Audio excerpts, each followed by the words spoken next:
Mobile ಫೋನಿಂದ ವಿಟ application click ಮಾಡಿ ಅಲ್ಲಿ ಮೇಲೆ ಸೆಟ್ಟಿಂಗ್ ಅಲ್ಲಿ ವಾಟರ್ ಮಾರ್ಕ್ನ ಆಫ್ ಮಾಡಿ. ಆಮೇಲೆ ನ್ಯೂ ಪ್ರಾಜೆಕ್ಟ್ ಅಂತ ಕ್ಲಿಕ್ ಮಾಡಿ ಒಂದು ಬ್ಲ್ಯಾಂಕ್ ವಿಡಿಯೋ ಕ್ಲಿಕ್ ಮಾಡಿ ಸೆಲೆಕ್ಟ್ ಮಾಡಿ.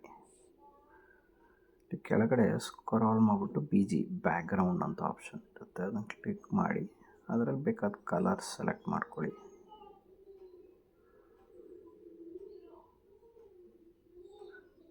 ಮತ್ತೆ ಕೆಳಗೆ ಸ್ಕ್ರಾಲ್ ಮಾಡಿ ಟೆಕ್ಸ್ಟ್ ಅಂತ ಆಪ್ಷನ್ ಇರುತ್ತೆ, ಆ ಟೆಕ್ಸ್ಟ್ ಮೇಲೆ ಕ್ಲಿಕ್ ಮಾಡಿ. ಕ್ಲಿಕ್ ಮಾಡಿದ್ಮೇಲೆ ಅಲ್ಲಿ how to create a thumbnail or ಬೇಕಾದ ಕಂಟೆಂಟನ್ನು ನೀವು ಟೈಪ್ ಮಾಡಿ.